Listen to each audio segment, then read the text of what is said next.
boa noite a todos, boa noite, Tiago, Marco. Obrigado aí pela presença de todos, obrigado a Sobris pelo convite. Lembrando que esse é um webinar solidário, né? Embaixo do link onde vocês fizeram as inscrições tem informação para doações, elas são todas convertidas em cestas básicas para as pessoas que necessitam, né, nesses momentos mais difíceis. Então, quem puder, é sempre bacana uma ajuda. Hoje a aula de fístulas durais do seio cavernoso, um tema sempre desafiador para o neuroradiologista.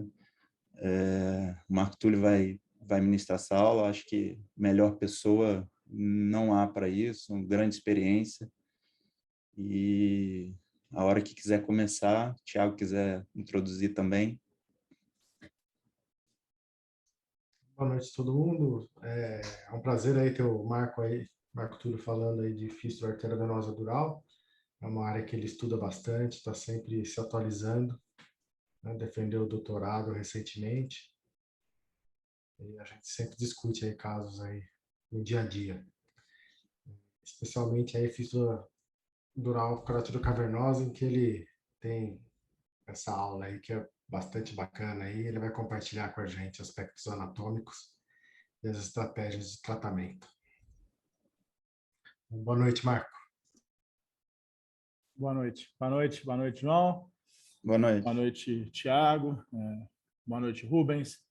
Boa noite a todos. Eu estou vendo aqui nos participantes, tem vários amigos aqui, eu não vou falar o nome de todo mundo, mas é bom poder rever vocês aqui. Nos próximos minutos eu vou tentar mostrar para vocês um pouquinho da nossa experiência com esse assunto e também correlacionar com alguns dados da literatura. E, né, no final aí vocês fiquem à vontade para que a gente possa discutir. Então, vocês enviem suas perguntas aí pelo bate-papo ou levantem a mão. Seria muito bom que acontecesse uma interação aí depois aí né, que a gente terminar a apresentação e da moderação.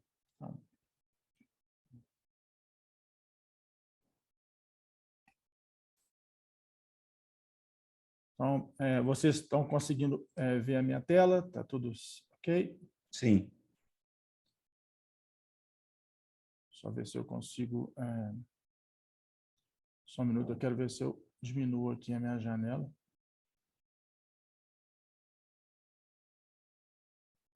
A tela está aparecendo sem a minha presença e sem a minha imagem, só para ficar aparecendo tudo aí que vocês precisam? Só o João aí que está aparecendo. Agora está aparecendo eu. Você clica e minimiza aí que...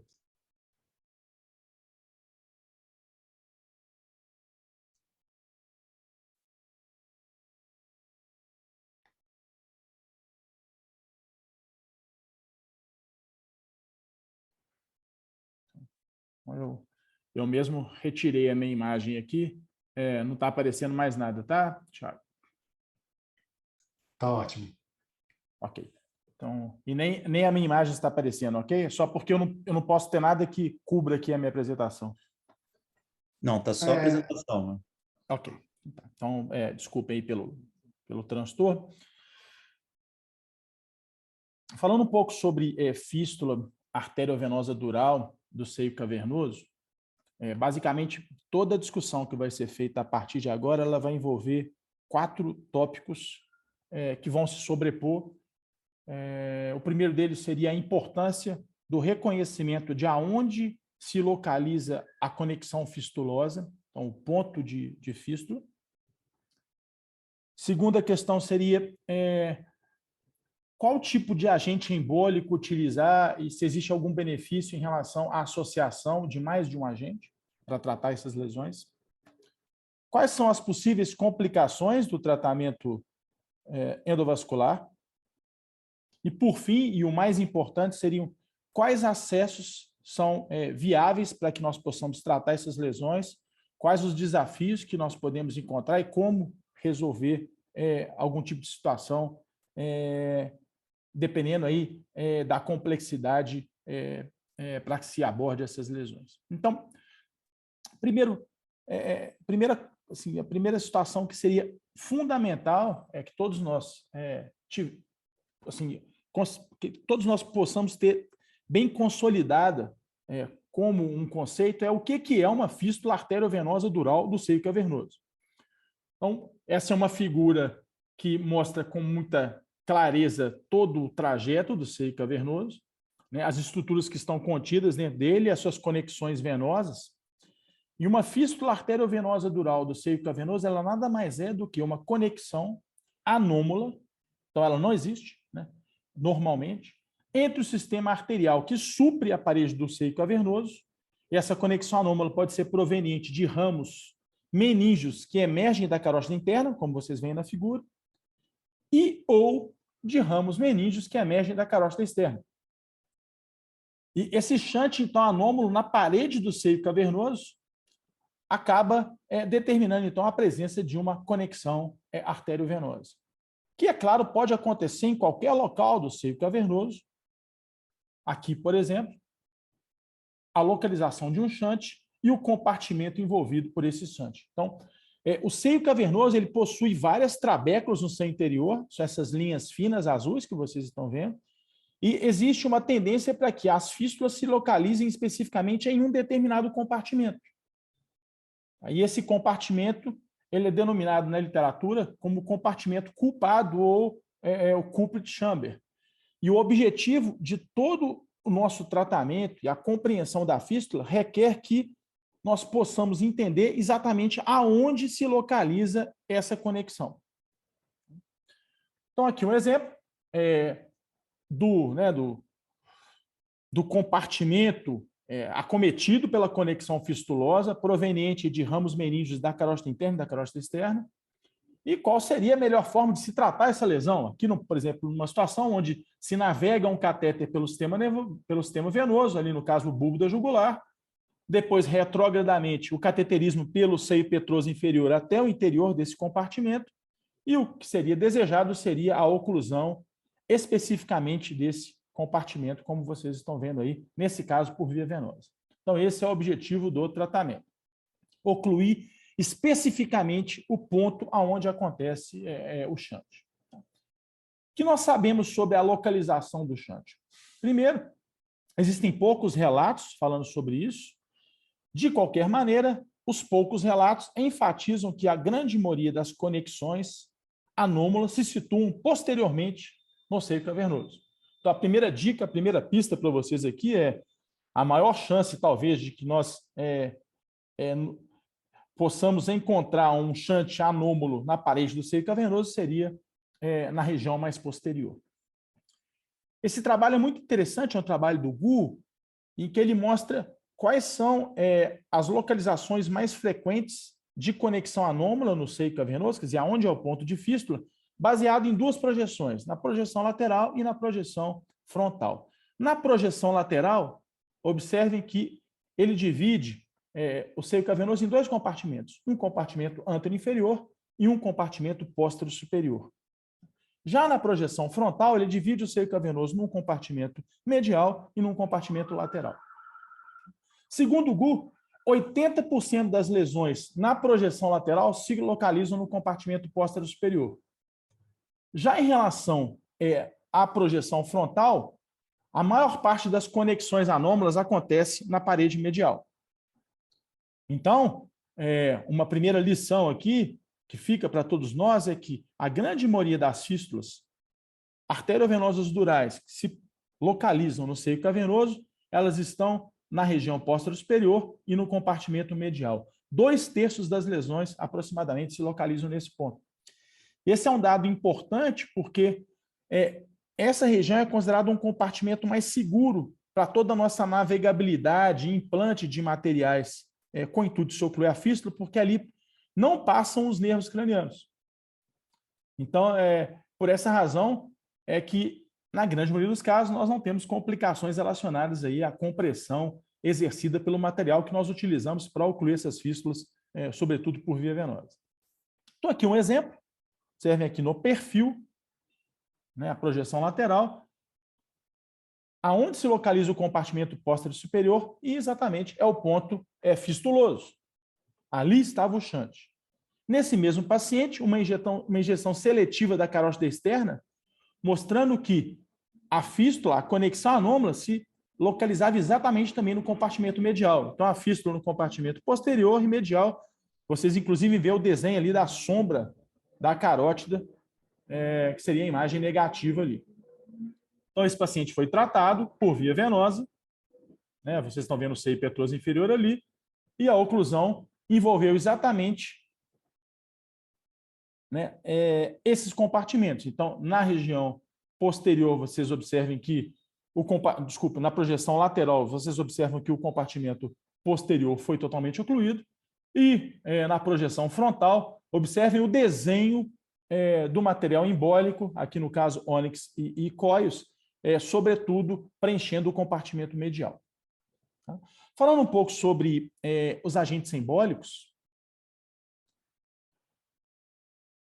um pouco da história da embolização das fístulas do seio cavernoso, elas foram tratadas inicialmente em 86 por Halbach. Esse tratamento foi realizado pelo cateterismo venoso, então foi via venosa, e o material utilizado para que elas fossem ocluídas foram os cóios. Ao longo do tempo, foi observado que cerca de 1/3 dos pacientes precisava de mais de uma sessão para que para que as lesões fossem totalmente ocluídas. Então, apesar da taxa documentada na literatura de uma alta taxa de cura e de melhora clínica, existe aí uma possibilidade de enchimento residual que não é desprezível. Para vocês terem ideia, existe uma variabilidade grande de enchimento residual. A série mais importante é a do Livium chinês, com 18% de enchimento residual. Então, o que nós poderíamos fazer para melhorar os nossos resultados? Então, a Arati, em 2004, descreveu a associação de micromolas e ônix, e isso também é o que nós temos feito e o que nós conseguimos mostrar nessa série. É um trabalho em conjunto aí dos nossos grupos, né? BH, Ribeirão, São Paulo. 62 pacientes que nós comparamos os nossos resultados, nos casos que foram tratados com cóios de forma isolada e os pacientes que foram tratados com cóios mais injeção de agente líquido. E foi documentado que a nossa taxa de oclusão foi superior quando foi utilizada a associação de micromolas com agente líquido. É claro, o agente líquido acaba preenchendo o espaço que fica entre as alças das molas, aumentando a possibilidade para que a lesão seja totalmente ocluída na mesma sessão. Falando um pouco sobre as complicações do tratamento, complicação mais bem documentada seria paralisia de nervo craniano após o tratamento por via venosa, que pode acontecer por diversos fatores: trombose progressiva, efeito de massa exercido pelas molas e pelo agente líquido injetado, trauma direto dos nervos cranianos pelas micromolas ou pelo sistema de entrega, seja o fio-guia ou o microcatéter, e até uma reação inflamatória provocada pelo dimetilsulfóxido, né? E, além disso, é claro, existe o risco de perfuração do sistema venoso. Uma situação que todos nós precisamos muito compreender para que ela seja evitada é essa que eu vou mostrar agora. Então, ali um catéter sendo posicionado no bulbo da jugular. Esse catéter, então, ele fornece o acesso para que, coaxialmente, um microcatéter alcance, então, o compartimento acometido pela fístula, pelo seio petroso inferior, e nós começamos a colocar nossas molas, com o intuito de ocluir o compartimento fistuloso. Entretanto, o que pode acontecer é esse fenômeno. É o posicionamento de diversas micromolas além da região envolvida pelo compartimento fistuloso, ou fora dessa região. Esse fenômeno é considerado e denominado como overpacking. Tá? Então, nós temos que evitar a todo custo essa situação. Então, um trabalho muito interessante que fala sobre o overpacking, é do Nishino. Ele mostra que um volume de cóios maior do que 0,2 centímetros cúbicos determina, então, o desenvolvimento de sintomas compressivos em pacientes que não possuem, ou então um agravamento em quem já possuía. Para que vocês tenham uma ideia deste quantitativo, isso corresponde a aproximadamente 5 metros de molas 0,10. Então, cuidado aí com o tanto de mola que você coloca dentro do seio cavernoso. Então, aqui um exemplo para tentar esclarecer um pouco isso melhor. Uma fístula, então, do seio cavernoso, clássica, né? Localizada no compartimento medial, vocês estão vendo, e também no compartimento posterior. Então, é a localização mais frequente, como eu mostrei para vocês. Aqui a injeção seletiva da cáustera externa, confirmando esse achado, compartimento medial e póstero superior. E o que nós fizemos, esse caso é um caso bem mais antigo, daqui a pouco eu olho a data para mostrar para vocês, e esse é um exemplo clássico de overpacking. Olha onde tem mola no seio intercavernoso. Tem mola no seio petroso inferior. Para que isso? Qual a razão? Por que esse overpacking? Então, ok, a fístula foi curada, como vocês podem ver, oclusão total. A paciente apresentava um déficit compressivo, ela melhorou, mas não é o que se espera, foi sorte. Então, nós devemos, a todo custo, evitar o overpacking, entendendo exatamente aonde é a zona do shunt. Quais são as vias mais importantes? Vamos tentar mostrar o exemplo de todas elas para vocês. Essa é a parte mais importante da aula. Essa é a nossa experiência. Então, experiência em conjunto aí dos nossos serviços, que nós publicamos já tem alguns anos, foi em 2018, em que, utilizando diversos tipos de acesso, como eu vou mostrar para vocês, a taxa de oclusão geográfica imediata nossa foi de 84%. É claro que a nossa taxa de oclusão tardia foi maior que isso. Mas, imediatamente após o procedimento, 84% das fístulas estavam totalmente ocluídas. Quais foram as nossas vias preferenciais? O que nós escolhemos como acesso? Então, seio petroso inferior foi o mais frequente, seguido aí pelo sistema da veia facial e da veia oftálmica superior, totalizando aí 85% dos casos sendo tratados por um desses dois acessos. Então, se você souber como manejar esses dois acessos, provavelmente você vai tratar mais de 3/4 das fístulas durais do seio cavernoso que chegarem no seu serviço. Um comparativo, essa é uma das séries mais importantes do ponto de vista histórico, do Myers, com o dobro de pacientes que nós tratamos, ela é bem antiga, 2002, em que ele utilizou aí um percentual parecido com o nosso. Então, parece que em 3/4 dos casos a gente consegue resolver usando o seio petroso inferior ou o sistema da veia facial e da veia oftálmica superior. Na nossa série, existiram outros acessos que nós utilizamos por algumas razões, e eu vou mostrar para vocês alguns exemplos. Estou falando um pouco sobre o seio petroso inferior, que ele é protagonista para o acesso aí do seio cavernoso. Falando um pouco sobre a anatomia do seio petroso inferior, Chiu descreveu em 68 4 subtipos de padrões de conexão do seio cavernoso com a veia jugular interna. O primeiro deles seria essa conexão direta, como vocês veem, então, do seio cavernoso passando pelo seio petroso inferior e a conexão com o sistema jugular. Metade dos pacientes, segundo o Chiu, apresentava essa configuração. O segundo tipo mais frequente seria uma conexão do seio petroso inferior com o plexo venoso vertebral e dali, por intermédio do sistema condilar, uma comunicação com a veia jugular interna. Já esse seria o segundo tipo mais comum. Terceiro tipo, uma configuração plexiforme.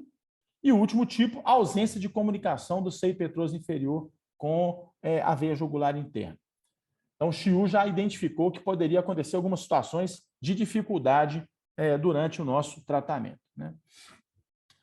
Isso foi melhorado numa descrição bidimensional do Miller, mas foi Mitsuhashi que descreveu um trabalho muito interessante mostrando todas as conexões existentes entre o seio petroso inferior e o sistema caudal venoso por intermédio de um estudo tridimensional. Então, guardem as imagens que eu vou mostrar para vocês, porque você vai se deparar com alguma delas quando você for tentar tratar uma fístula por via venosa, utilizando a veia jugular interna e o seio petroso como acesso para o seio cavernoso. E o que chama mais atenção quando eu li esse trabalho foi essa configuração. Observe ali. O tipo A, que é extremamente raro, é a configuração que fica na nossa mente na maioria das vezes. Quer dizer, o seio petroso inferior se conectando diretamente com a porção apical do bulbo da jugular. Apesar de, na nossa mente, muitas vezes, essa ser a configuração mais fácil de ser compreendida, ela não é a mais comum. Em contrapartida, aqui a situação começa a mudar, onde o seio petroso inferior ele se conecta com o terço distal da jugular interna, ao nível da porção extracraniana do canal do hipoglosso, E essa comunicação, ela sim é muito frequente. E outra situação que pode acontecer é uma comunicação mais caudal, que seria o tipo C. Observem que o seio petroso se comunica numa parte mais caudal do seio da veia jugular interna, podendo ou não apresentar comunicação com o sistema condilar. Por isso que existe o tipo 1 e o tipo 2 que vocês estão vendo. Então, nesses 3 cenários, se nós entendemos aonde o seio petroso inferior está desembocando, consegue-se o acesso para o seio cavernoso. A partir dessa situação, ocorre já mais dificuldade. Então, pode acontecer uma configuração plexiforme, ou então, muitas vezes, o seio petroso pode se projetar diretamente para o plexo venoso vertebral, sem comunicação com o sistema jugular, e pode, inclusive, acontecer uma ausência do seio petroso inferior. Então, observem que existem desafios diferentes quando se objetiva cateterizar o seio petroso inferior. E qual é o meu sonho? Qual é a fístula que eu sonho todos os dias? Eu sonho numa fístula como essa, onde nós conseguimos identificar o seio petroso inferior já na nossa série angiográfica. Tudo fica mais fácil quando a gente consegue visualizar o seio petroso inferior. Então, a primeira pergunta, quando nós avaliamos uma fístula, né, do seio cavernoso, ela seria, primeiro, qual é a localização do ponto fistuloso, como já foi mostrado, e a segunda seria a seguinte: o seio petroso inferior, ele é angiograficamente opacificado, ele é visualizado? Se ele for, vá em frente, use um microcatéter e um microguia 014, porque você vai conseguir realizar o cateterismo, então, do seio cavernoso por esse acesso. Então, observem esse exemplo, uma fístula clássica do seio cavernoso, acometendo o compartimento medial e o compartimento póstero superior, drenando em direção ao seio petroso inferior e à veia jugular. Então, nesse caso, ele foi opacificado. O que fazer, então? Posicionar, então, um catéter guia na veia jugular interna, acesso femoral ou punção femoral direta. Eu uso acesso femoral, tem pessoas que usam, né, punção, desculpa, jugular. Catéter guia posicionado próximo ao bulbo ali, ó, próximo aí do ponto onde o seio petroso inferior se comunica. Cateterismo retrógrado do seio petroso inferior com o microguia 014 e um microcatéter. Esse sim é um acesso muito importante, porque ele é curto, ele é direto, ele é facilmente executado quando nós identificamos o seio petroso inferior, e ele é muito útil principalmente para as lesões localizadas no compartimento posterior. Então, voltando ao caso, posicionamento do catéter guia no sistema jugular, microcatéter e microguia dentro do seio cavernoso, pelo seio petroso inferior, e ali, uso de micromolas iônicas, oclusão total da fístula numa seção sem qualquer tipo de enchimento residual. Observem antes e depois do procedimento. Quando o seio petroso inferior ele não é opacificado, quer dizer, você fez uma série angiográfica e não consegue ver o enchimento do seio petroso inferior, porque a fístula às vezes não drena por ali, ou então ela drena em direção a outro sistema venoso, por exemplo, a veia oftálmica ou para a veia silviana, esse acesso ele pode ser executado. Então, Halbach foi o primeiro que descreveu essa circunstância onde não acontecia a opacificação do seio petroso inferior, mas ele era passível de ser acessado. Tá? Essa taxa na literatura varia entre 50% e 75%, e Goto descreveu uma técnica interessante, eu vou mostrar para vocês, de como retunelizar ou como recanalizar o seio petroso inferior usando um fio 0,35. Tá? Então, esse seria um exemplo. Observem na imagem do zoom, um catéter guia muito próximo ali da junção do bulbo da jugular com o seio petroso e um fio guia 0,35 passando pelo seio petroso inferior, alcançando o seio cavernoso. Essa taxa de sucesso com essa técnica, segundo Lu, pode alcançar até 80%, mesmo nos casos onde ele não é opacificado. Então, qual seria a técnica? Ela seria a seguinte: vocês veem ali que o seio petroso inferior não está sendo opacificado. Então, um catéter guia posicionado no bulbo da jugular, o fio guia, então, 0,35, ele tem a ponta curva, ele possui um torque muito favorável, então, com movimentos giratórios, se consegue recanalizar o seio petroso inferior. Esse guia, então, é posicionado dentro do seio cavernoso. Nós realizamos uma imagem de máscara, né, no roadmap, e puxamos o guia Então, observe a imagem ali, o catéter guia próximo do bulbo da jugular, o fio guia dentro do seio cavernoso, realiza-se uma imagem de roadmap e se puxa o fio guia para que ele faça o trajeto numa imagem de subtração, como eu vou mostrar para vocês ali embaixo. Aquele trajeto branco ali seria o trajeto criado pelo fio guia, e a partir daí, então, a gente consegue cateterizar o seio cavernoso com o microguia e o microcatéter. Então, um exemplo, uma fístula que é do lado esquerdo, mas suprida por ramos cavernosos da carótida interna do lado direito, fístula que drena para a veia silviana, então não existia enchimento do sistema do seio petroso inferior. Observem ali a localização do compartimento medial e o póstero superior, caso clássico. Seio petroso inferior do lado contralateral recanalizado com o fio guia. Ali já um microcatéter posicionado dentro do seio cavernoso. E por que eu coloquei essa imagem para vocês e qual foi a importância disso?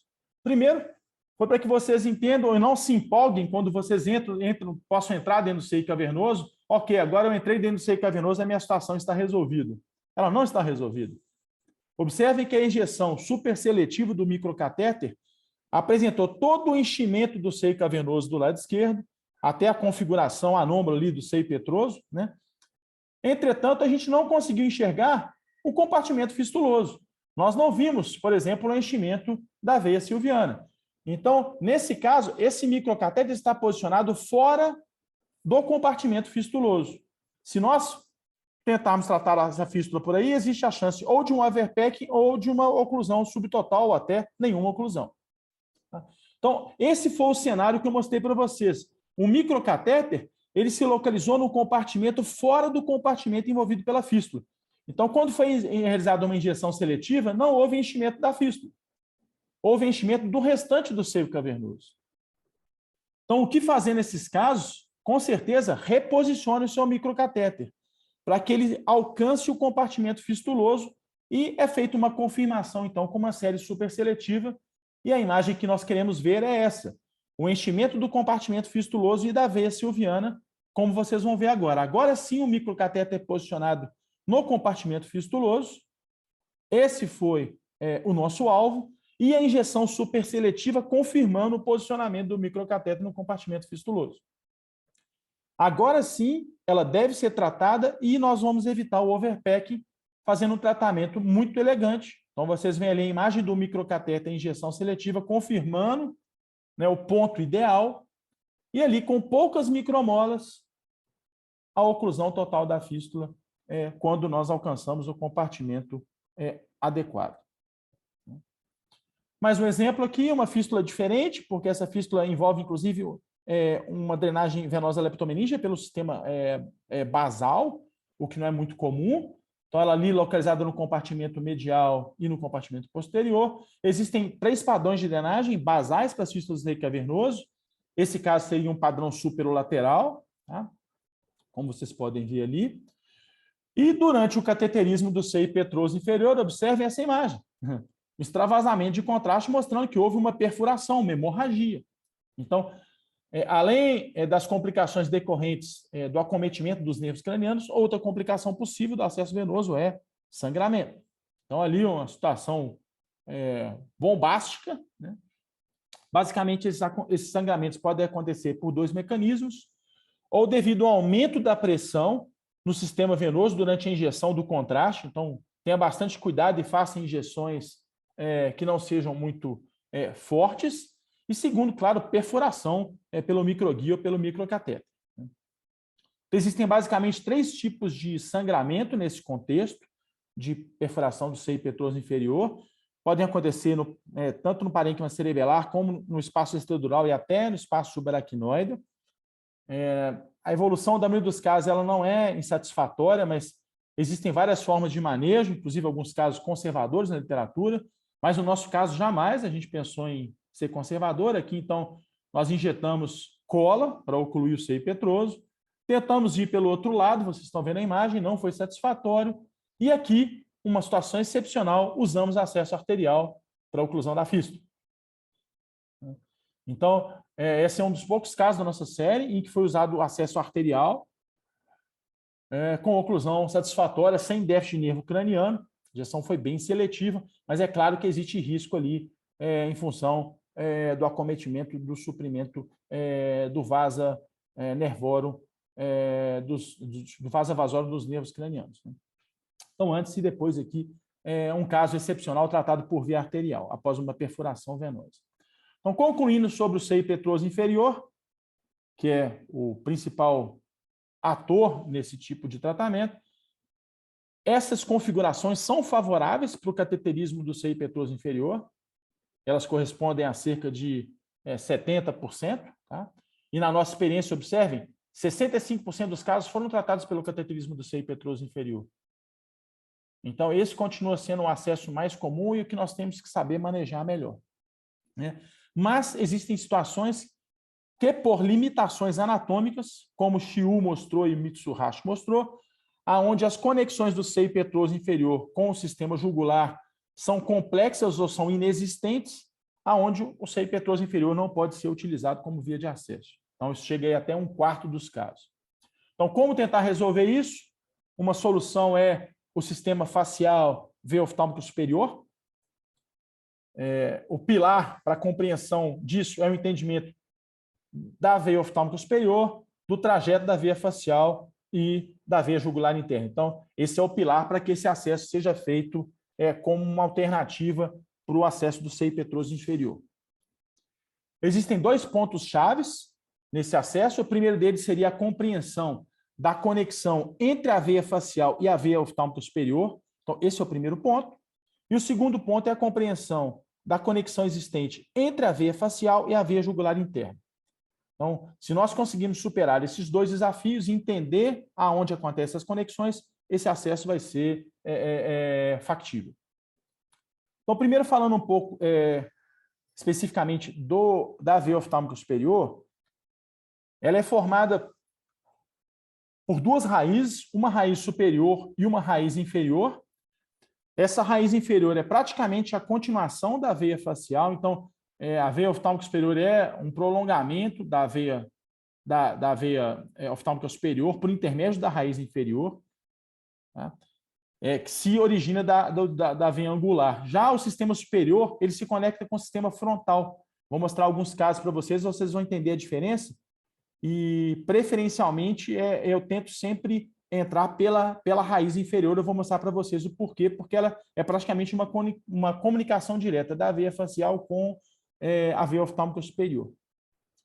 E segundo, entender que a veia facial, então, ela possui um trajeto ao longo da face, paralela à artéria facial, e ela se junta com a veia retomandibular para se conectar com a veia jugular interna.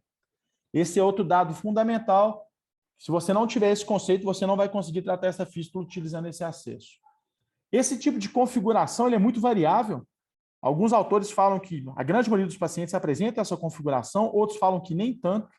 Então, vai ser fundamental que vocês possam entender todas as variações que a gente pode se deparar. Então, o acesso utilizando a veia facial, veia oftálmica superior, por via percutânea, foi descrito pela Alessandra Biondi, o grupo francês da Pitié-Salpêtrière, e a gente deve tudo a esse trabalho. Tá? Então, foi uma grande ideia de colocar um catéter guia na veia jugular interna e cateterizar retrogradamente com o microcatéter e o microguia a veia facial e a veia oftálmica superior até o seio cavernoso. Então, aqui um exemplo. Serve uma fístula que drena diretamente para o sistema oftálmico, então não tem enchimento do seio petroso inferior, com a veia oftálmica bem calibrosa, sendo totalmente identificável o sistema da veia facial. E aqui o primeiro passo seria que vocês entendessem aonde existe a conexão entre a veia jugular interna e a veia facial. Então, a primeira série, então o catéter é posicionado, a injeção é feita na carótida comum, ou então seletivamente, e ali a conexão da veia jugular interna com a veia facial. Vou repetir. Então, injeção de sistema arterial, a gente aguarda a fase venosa, o enchimento da veia facial e ali a conexão com a veia jugular interna. Esse é o nosso ponto, é ali que a gente tem que entrar. A segunda questão que necessita de entendimento é aonde se localiza a junção da veia facial com a veia oftálmica superior. Então, nessa ilustração do mesmo caso, isso fica muito fácil. observe em amarelo o trajeto da veia facial,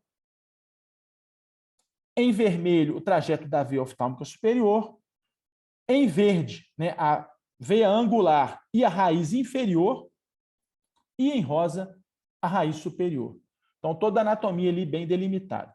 Então, como foi então realizado o procedimento? Posicionamento de um catéter guia na veia jugular interna, como foi feito ali, e o cateterismo retrógrado sendo feito pela veia facial e logo depois pela veia facial e pela veia oftálmica superior.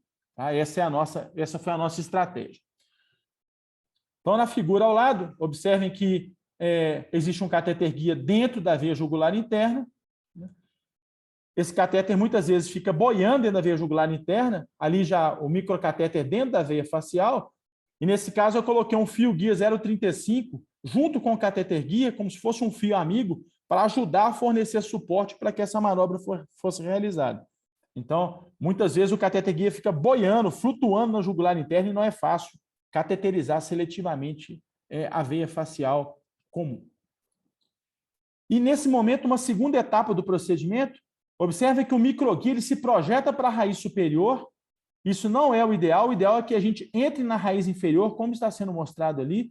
Ele é um caminho muito mais direto para a veia oftálmica superior do que a raiz superior que vai para o sistema frontal. Então, essa é a dica que eu dou para vocês, deem preferência para a raiz inferior. Ali já o nosso, né, sistema todo dentro do seio cavernoso e o resultado final mostrando aí a oclusão total da fístula, utilizando o sistema facial, veia oftálmica superior, e ali a melhora clínica exuberante do paciente. Mais um exemplo, outra fístula que drena preferencialmente para o sistema oftálmico, sem enchimento do seio petroso inferior, e ele totalmente visualizado, né? E ali o paralelo entre a figura e a imagem de angiografia, mostrando todo o trajeto da veia facial, as setas amarelas, e o ponto onde ela se conecta com a veia jugular. Então, é ali que a gente tem que entrar. O segundo ponto é a compreensão da junção da veia facial com a veia oftálmica superior.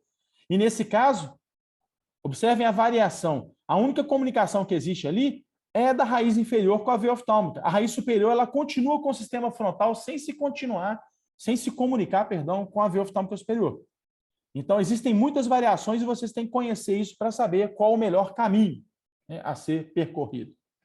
Então, nesse caso, tratamento pelo mesmo sistema, com a mesma estratégia e oclusão total, utilizando a veia oftálmica superior. Como eu falei para vocês, existe uma grande variabilidade nessas veias na região da cabeça e do pescoço. Por essa razão, então, nem todas as veias faciais vão se comunicar com a veia jugular interna. Então, existe uma proporção de casos em que a veia facial vai se comunicar com a veia jugular externa, por exemplo, ou então com outros sistemas venosos, como, por exemplo, a veia retromandibular, a veia superficial temporal e até diretamente com a veia subclave. Então, muitas vezes, uma fístula que drena pela veia facial, ela não se comunica com a jugular interna e você não pode usar esse acesso como uma via, você vai ter que entrar por outro caminho. Dou aqui um exemplo. Outra fístula que drena preferencialmente para o sistema anterior, né, veia oftálmica superior e veia facial. Então, ali, a primeira situação, observe ali que a raiz inferior praticamente é a continuação da veia facial com a veia oftálmica superior. E aqui uma série mostrando que a drenagem da fístula é dada para a veia facial em direção à veia subclave. Eu vou mostrar de novo para vocês verem várias imagens. A injeção, enchimento da veia facial e da veia subclave sem o enchimento da jugular interna. Então, a jugular interna, que está na imagem à direita aí, com trajeto escuro, ela não se comunica com o sistema facial que está passando paralelo a ele e se comunicando diretamente com a veia subclave. Então, se você entrar ali direto da veia jugular interna, você nunca vai conseguir entrar na veia facial, porque ela não se comunica com a veia facial. Então, esse é o cenário, a drenagem da fístula pela veia facial, alcançando a veia subclave. Então, alguns relatos de caso dizendo como se abordar essas lesões, até acessos cirúrgicos diretos, ou punção direta por esse ponto. Não, acredito que não. Por que não ir por via venosa? Então, ali um catéter guia posicionado dentro da veia subclávia, um fio guia amigo para dar suporte e o trajeto do microcatéter dentro, então, da veia facial e do microguia. Tá?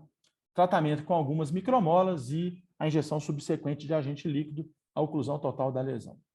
Então, antes e depois. Mais um exemplo, esse é o último de veia facial. Outra fístula com drenagem preferencial para a veia facial. A gente vê ali uma curvatura grande, já ao contrário, a raiz superior é dominante. E ali o ponto de junção da veia facial com a veia jugular interna. Então, o catéter guia deve ser posicionado nesse ponto. E ali, então, o microcateterismo. Observem essa imagem, aonde o catéter guia fica e a junção da jugular interna com a veia facial. Nesse caso, 2 microcatéteres, porque provavelmente um não era compatível com o DMSO, e a injeção de ônix e as micromolas sendo implantadas antes e depois. Então, como eu disse para vocês, eu vou terminar, já falta o último tipo de acesso. Cerca de 85% das nossas fístulas são tratadas utilizando o seio petroso inferior e a veia facial, mas existem situações em que a gente não consegue esse acesso. Uma opção é a punção direta. Nós descrevemos a nossa técnica em algumas situações já há alguns anos atrás, tem uns 4 anos, mais ou menos, nesse artigo, com 8 casos. Eu vou mostrar um pouco para vocês de como ela deve ser executada. Então, a punção direta ela serve sobretudo para os casos onde não existe acesso, seja ele arterial ou venoso. São as fístulas habitualmente encarceradas, onde tem, por exemplo, uma trombose da veia oftálmica, não existe acesso pela veia oftálmica, impossibilidade de cateterismo pelo seio petroso inferior.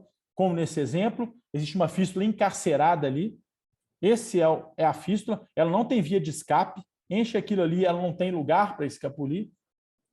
Ali todo o seio, o compartimento do seio cavernoso estagnando e um pouquinho de enchimento do sistema orbitário, a veia trombosada, e ali um enchimento muito tênue por um ramo da maxilar interna proveniente ali da carótida externa. Tá? Então, nós tentamos recanalizar o seio petroso inferior, como vocês estão vendo, tentamos pelo seio petroso superior do outro lado, fomos por via arterial, colocamos o balão na carótida interna, começamos a injetar por via arterial, num determinado momento ali, efração do ônix, quer dizer, ruptura daquele pequeno ramo, então não houve progressão até a fístula, então não nos restou outra alternativa a não ser a punção direta. Então, como nós fazemos a punção direta, já estou terminando, ela é feita com uma agulha 22, ela pode ser feita tanto na topografia superomedial como na topografia inferolateral. Tá? O nosso alvo e o que nós temos que entender em relação à anatomia é a diferenciação do canal óptico com a fissura orbitária superior. Essa diferenciação ela é feita numa incidência em oblíqua na radioscopia, e o alvo de entrada da nossa agulha, onde ela tem que entrar em direção ao seio cavernoso, é no terço inferior da fissura orbitária superior, que é uma zona segura. Tá? Então, é nesse ponto que a nossa agulha deve entrar, seja por via superior ou via inferior. Essa imagem na radioscopia é obtida dessa forma, então uma projeção em oblíqua, onde vocês veem em vermelho, né, o canal óptico e em laranja o trajeto que a gente deseja identificar, e o alvo seria a parte mais inferior da fissura orbitária superior. Então, a punção é realizada. É lógico que a gente deixa um catéter por via arterial para fazer os controles e os roadmaps, e após ali a punção do seio cavernoso, a gente verifica se realmente a agulha, se a situação está adequada, quer dizer, o posicionamento adequado da agulha por intermédio do refluxo de sangue proveniente ali do sistema venoso. Né? Então, depois que é feita a punção do seio cavernoso ou da junção da veia oftálmica superior com o seio cavernoso, nós sempre colocamos várias micromolas, nós colocamos um microguia, perdão, e esse microguia faz várias alças, vários loopings, nós retiramos a agulha para se passar um microcatéter. Então, está ali a imagem da posição da agulha, as alças posicionadas dentro do seio cavernoso, tá? Então, esse seria o trajeto da alça, e ali a gente retira a agulha para passar um microcatéter. Tá? Em alguns momentos é necessária uma pequena incisão, mais ou menos aí, no máximo 1 centímetro, para facilitar a passagem do microcatéter. Ali já o microcatéter alcançando, né, a conexão anômala, a injeção superseletiva do microcatéter mostrando exatamente o enchimento da fístula, totalmente encarcerada, ela não tinha para onde drenar, as vias de escape estavam praticamente abolidas, e ali uma injeção isolada de ônix, a oclusão total da lesão. Então, concluindo, falei dentro do meu tempo, aí eu planejei 45 minutos. Lembrar sempre que essas lesões acometem, sobretudo, o compartimento posterior do seio cavernoso. Por essa razão, é necessário que nós procuremos sempre aonde acontece a conexão, para que nós possamos evitar o overpacking, né, tratando especificamente o compartimento envolvido pela fístula. Na nossa opinião, a associação de coils e agentes líquidos, ela determina uma maior taxa de oclusão inicial, com menos enchimento residual. Então, a gente sempre usa microcatéteres que são compatíveis com DMSO, porque, né, se for necessário, após o implante das micromolas, pode haver a complementação da injeção com, né, agentes líquidos não adesivos. O seio petroso inferior ele é usado em 2/3 dos nossos casos, então, sempre pensem nele como a principal via de acesso. Quando ele é opacificado na angiografia, nós podemos, então, realizar o cateterismo com um fio 0,14 e um microcatéter. Quando ele não é opacificado, é necessário uma recanalização e ela é feita, na nossa experiência, com o fio 0,35. O acesso aí do sistema facial, veio oftálmico superior, ele é o segundo mais utilizado. É importante que a gente reconheça a conexão que existe entre a veia jugular interna e a veia facial, essa é a primeira dica. E a segunda é que nós saibamos entender a conexão entre a veia oftálmica superior e a veia facial. Em 15% dos casos, nós usamos acessos alternativos, como eu mostrei para vocês, inclusive a punção direta. Tá? Obrigado, agradeço aí pela paciência de vocês. Obrigado, Marco. Acho que excelente aula, principalmente em relação às vias de acesso, né? Muitas vezes você começa do seio petroso, muitas vezes rapidamente você acessa e resolve a fístula e às vezes você fica horas tentando recanalizar, troca de lado e às vezes até faz em 2 tempos, programa uma punção para outro dia direta e quando se esgota as possibilidades. Então, assim, é muito interessante a gente ver todas as possibilidades de acesso nessas fístulas. Muitas vezes não é fácil. Vamos abrir para pergunta. Quem tiver alguma pergunta pode fazer diretamente no chat aqui que a gente lê.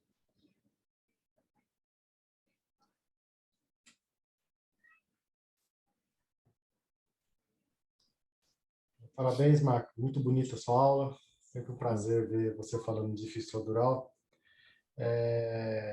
Eu tenho uma pergunta. Você usa sempre o acesso venoso femoral? Quando que você usa o acesso venoso na veia jugular? Ou alguma outra alternativa? Okay. É engraçado porque quando eu fui treinado, né, talvez tenha sido a mesma influência que você recebeu, todas essas fístulas eram tratadas por intermédio, quando era usado, né, o seio petroso era a intenção, era realizada uma punção da jugular, colocado o introdutor na jugular interna. Né? A justificativa para isso seria que na verdade, haveria mais suporte para que fosse conseguido o cateterismo do seio petroso inferior. Né? Eu tenho pavor de puncionar a jugular para a fístula do seio cavernoso. Por quê? Primeiro, se eu tiver que trocar de lado, eu vou puncionar também o outro lado, ou eu vou puncionar a femoral e cateterizar, né, por via transfemoral? Segundo, e se o local onde o meu introdutor entrou, ele passou da origem do seio petroso inferior, da junção dele com a jugular? Eu não sei. Né? E se a jugular não tiver conexão com o seio petroso inferior, se eu não entendi isso bem na arteriografia diagnóstica, às vezes eu vou acabar entendendo durante o procedimento. Então, eu particularmente prefiro, para as fístulas do seio cavernoso, usar acesso femoral por essa razão. Primeiro, pelo fato de eu poder mudar o catéter guia de lado, acho que é um dado importante, né? Você pode cruzar para o outro lado. Segundo, muitas vezes pelo introdutor poder passar do ponto da junção e isso te enganar. Em terceiro, muitas vezes dessa conexão não ser com a jugular interna e ser com outro sistema venoso. Né? Então, por essas razões, eu, particularmente, Marco Túlio, no nosso serviço, a gente prefere não fazer punção jugular para esses casos. O que você acha? Eu concordo com você. Acho que, preferencialmente, a veia femoral é um ótimo acesso, principalmente com a possibilidade de poder trocar, né, caso a primeira tentativa não dê certo, né? Eventualmente, se tiver, eu também tive a mesma formação que você, a gente funcionava lá na França veia jugular, mas principalmente nos casos que a visualização do senhor Petroso, até para categorizar a veia facial, a gente funcionava, fazer uma curva no introdutor, né, um ângulozinho para funcionar e o introdutor ficar viradinho já para a veia facial. Mas eram casos específicos, a gente já tinha drenagem, já tinha visualização do seio ou da veia facial, né? Acho que quando a gente vai com a expectativa de fazer uma recanalização do seio petroso inferior, a gente tem sempre que a gente tem que, pode ser que tenha que mudar de lado, né?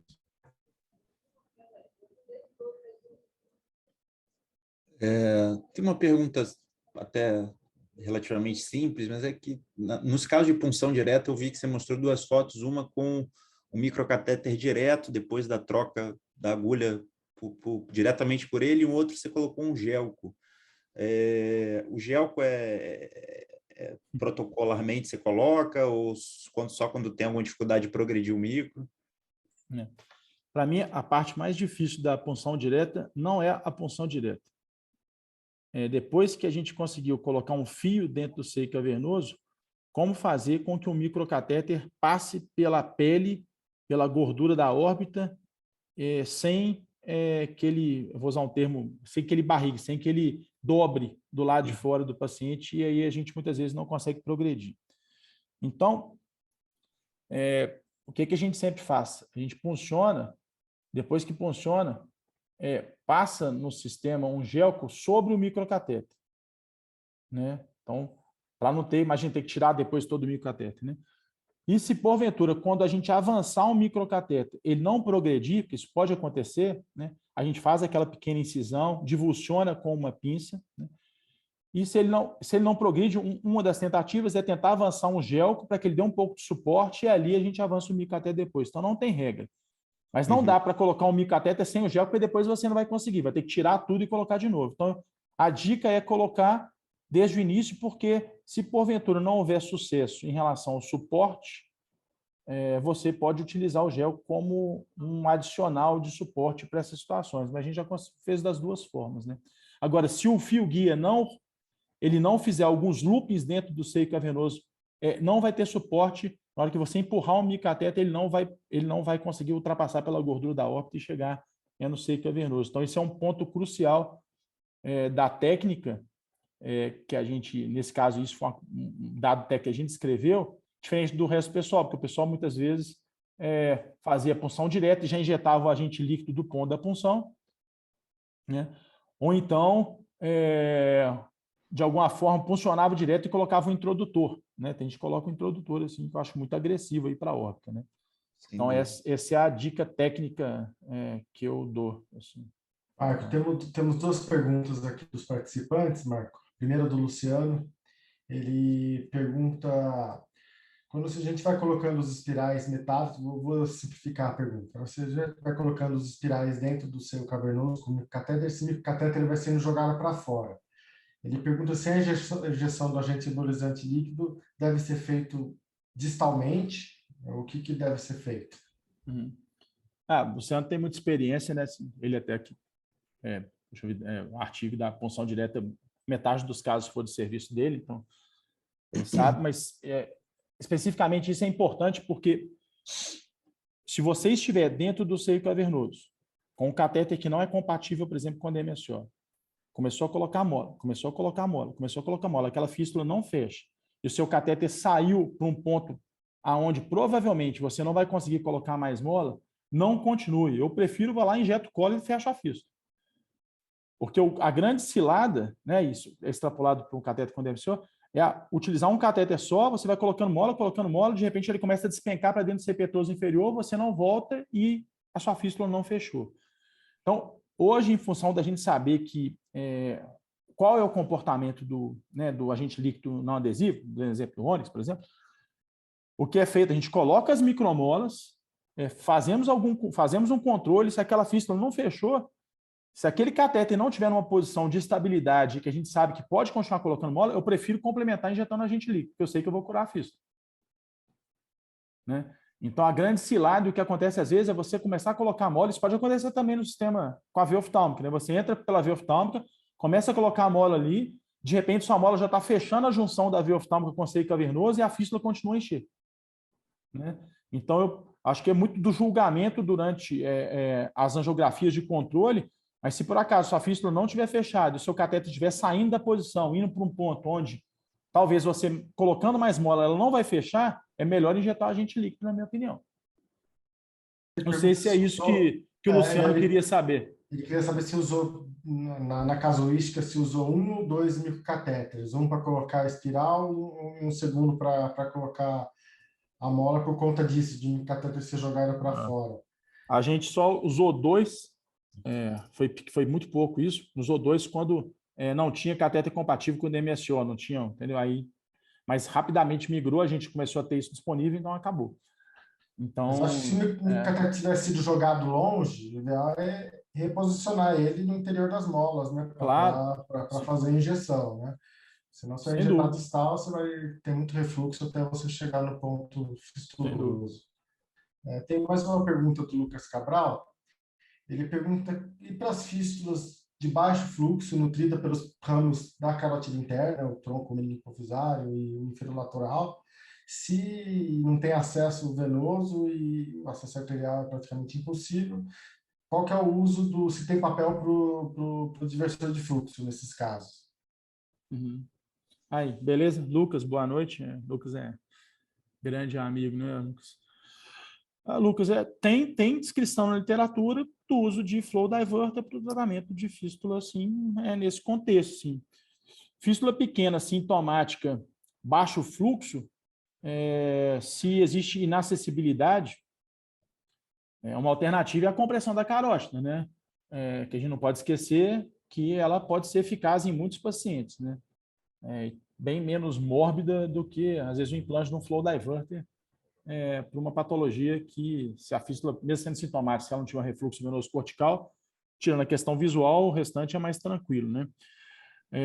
Eu não tenho experiência, acho que a gente consegue resolvê-la de outra forma. O cateterismo seletivo também, de um ramo do tronco meningohipofisário ou do tronco inferior-lateral, se ele for factível, o grande risco que existe aí, na verdade, seria alguma, principalmente, né, no tronco meningohipofisário, algum tipo de paralisia do sistema oculomotor. Se o paciente já tiver muito acometido, também não é uma limitação tão grande, então ele pode ser cateterizado, colocado um balão na carótida interna e feita a injeção por via arterial, que é uma alternativa, né? A gente usa isso às vezes para fístula tentorial, que é suprida exclusivamente pelo tronco meningohipofisário, que não tem outro acesso, e não é possível fazer acesso por via venosa, e a gente vai e injeta por via arterial no tronco meningohipofisário. Né? Mas tem essa descrição, é possível, mas eu não tenho experiência, não sei se você tem, inclusive se você teve aí, coloca para a gente até para discutir, ou então entra na discussão, a gente coloca, mas eu não tenho, mas tem essa descrição sim. Acho que esse seria um caso bom para a punção direta, né? A punção direta serve para esses casos, né? Que a gente não tem acesso arterial viável, não tem acesso venoso clássico, né? Sim. Tem mais pergunta aqui. Eu achei uma pergunta do Tiago Prudente. Tudo bem, Tiago? Beleza. Então, ele perguntou se ao longo destes anos de experiência, se existe algum caso onde foi necessário acesso venoso combinado com punção direta. Se seria possível... ok. Tiago, nesses anos teve caso onde aconteceu o insucesso do acesso venoso, seja insucesso total, quer dizer, não conseguimos acessar o compartimento, né?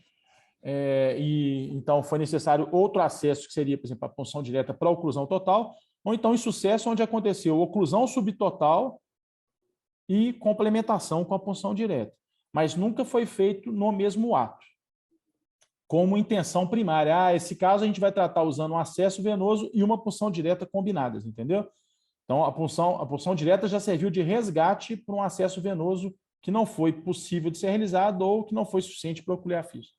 Não sei se era essa o que você queria saber, mas se não ficou claro, você me fala.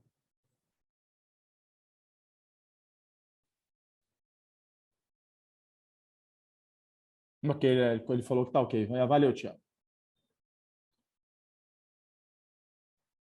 Tem mais perguntas? Deixa eu ver. Eu tinha visto, tinha uma pergunta, acho que do João Paulo, mas ela sumiu aqui. Eu estou vendo no chat comum. Ele perguntou, deu Então fala parabéns aí, pela aula, e perguntou o cenário da via arterial. Ok. A Como via pode ser uma arterial a gente alternativa? usou muito pouco na nossa série.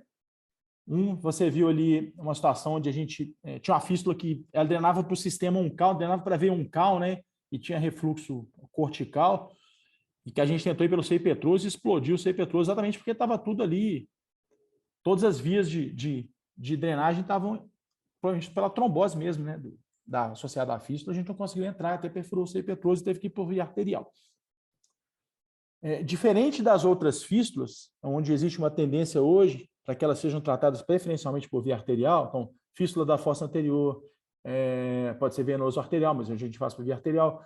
A fístula tentorial, 90% traulitada por cento tratada por via arterial. As fístulas também dos seios, hoje, a gente trata por via arterial e preserva o seio, né? Já a fístula do seio cavernoso, não, assim, não mudou o cenário, a gente continua tratando preferencialmente por via venosa.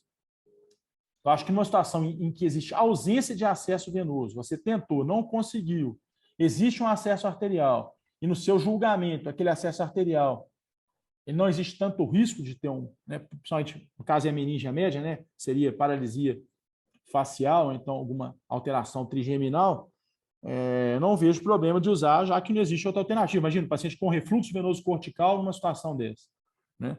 Mas a via arterial, pelo risco do refluxo, seja ela utilizada no sistema, né, meníngeo da carótida externa, ou então pelo risco de algum problema relacionado à carótida interna, né, a gente evita ao máximo, mas tem casos. Até que a gente teve na nossa série. Teve uma pergunta que eu respondi durante a aula, perguntaram se vai poder ver a aula depois, né? Se a aula vai ficar gravada. Então, isso a gente falou no comecinho da aula, as aulas ficam todas gravadas no site da Sobrice, tá? Então, quem quiser assistir posteriormente, vai estar lá. Tem mais uma pergunta do Bruno Mota.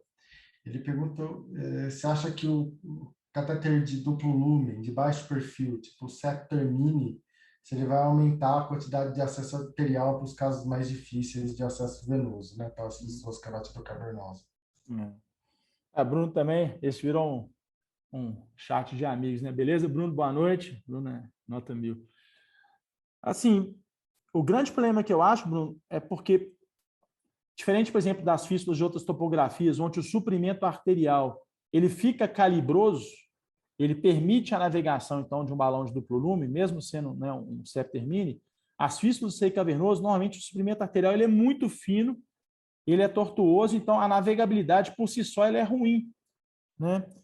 Então, eu acho que vai ser muito difícil, ao parar um balão de duplo lume e ter uma injeção mais próxima do shunt nesse cenário. Então, muitas vezes você vai parar um balão de duplo lume proximal e aí existe muito risco aí de devascularização daquilo que você não quer. Então, eu acho que é improvável que o balão de duplo lume melhore, ele nos dê mais possibilidade de tratar essas lesões por via arterial, porque normalmente elas são supridas ou pela meninge média ou pelos ramos cavernosos que sai né, da carótida interna, ou então por ramo da maxilar interna ou pela faringe ascendente. Então, eu acho que não vai mudar muito, não. Também acho que não, tem uma rede de colaterais, microcirculação muito grande, né? Então, não adianta você fechar a vazão da artéria que você está cateterizando, porque ele vai continuar pegando as outras vias, né? Então, vai ficar só espalhando o agente embolizante sem chegar no ponto efetivo. Ver se tem mais alguma pergunta. Respondeu.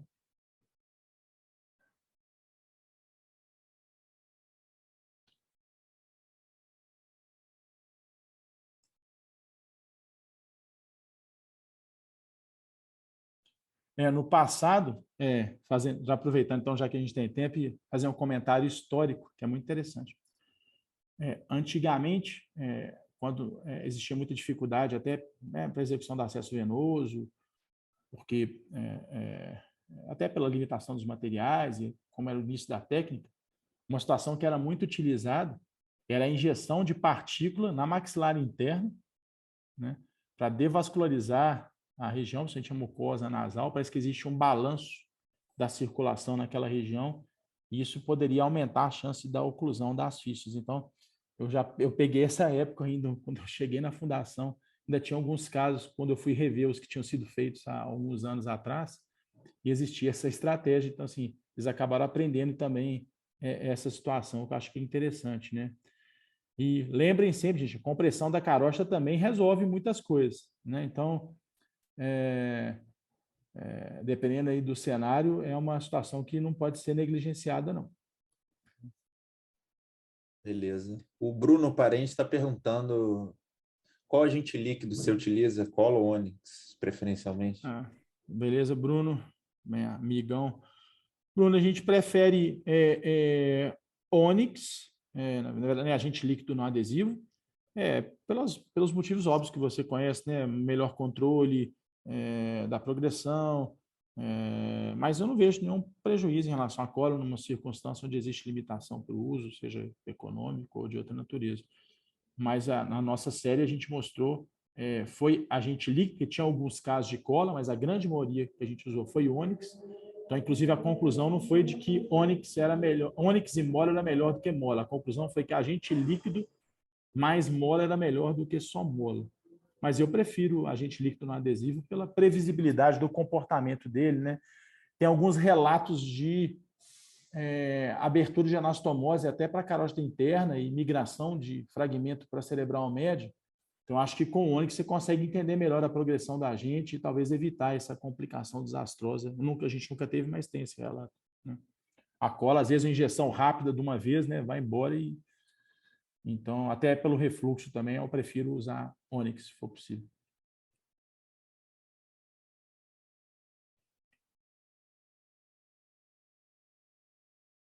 Ver se tem mais alguma pergunta.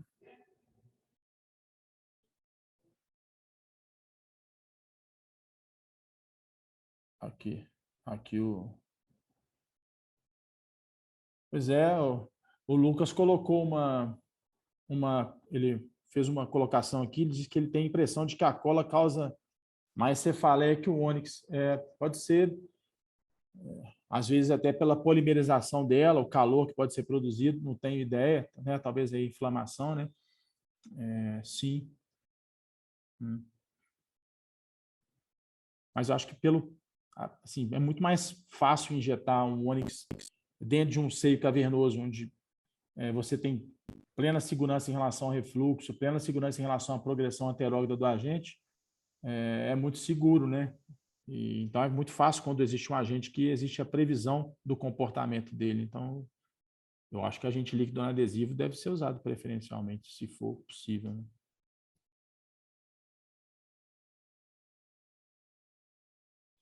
Vamos ver se vai ter mais alguma pergunta. Acho que até às 8h15, o que vocês acham? São 8h13, né? Espera mais 2 minutos aí para ver se tem mais alguma pergunta. Caso contrário, a gente encerra, se vocês concordarem. Beleza. Beleza, Marco. Pensando aqui nas dicas, né? E outra dica, acho muito importante, sempre a maioria das pessoas elas ficam empolgadas quando elas dão o diagnóstico da fístula, né? Você vai lá, faz uma arteriografia e dá o diagnóstico da fístula dural e existe uma certa empolgação. Com o tempo, a gente vai ficando mais, entre aspas, malandro e nem se empolga com o diagnóstico da fístula. A gente já começa a pensar quais são as dificuldades que a gente vai se deparar com aquela fístula. Então, lembre sempre de procurar, né, o trajeto do seio petroso inferior. Lembre sempre de procurar, ok, ela está drenando para a veia oftálmica, então qual que é a conexão da veia oftálmica com a veia facial? Aonde ela vai desembocar na veia jugular? Porque isso é que vai garantir o sucesso do seu procedimento e não especificamente o diagnóstico da fístula, né? Então, lembrar sempre de pensar mais na frente e não ficar muito apegado ao diagnóstico da fístula ali, descobrimos que tem uma fístula dural do seio cavernoso, mas entender qual o caminho que você vai ter que usar para poder tratá-lo, né? Mas é isso mesmo, é lembrar de estudar, né, a drenagem venosa e a junção, né, com os vasos cervicais e para a gente pensar no acesso mesmo. Acho que já deu 8h15, né, Marco? Né, João? Sim. Isso. Acho que podemos encerrar, né? Encerrar. Parabéns, Marco, pela aula. Parabéns de novo, excelente, excelente. Obrigado, turma. Bom demais estar com vocês e espero aí que tenha contribuído de alguma forma. E agradeço a presença de todo mundo, né? As perguntas, a participação de todos, né? Isso sempre torna a participação do palestrante mais interessante, mais satisfatória para todo mundo. Isso aí. Prazer foi nosso também. Boa noite, gente. Obrigado a todos, amigos.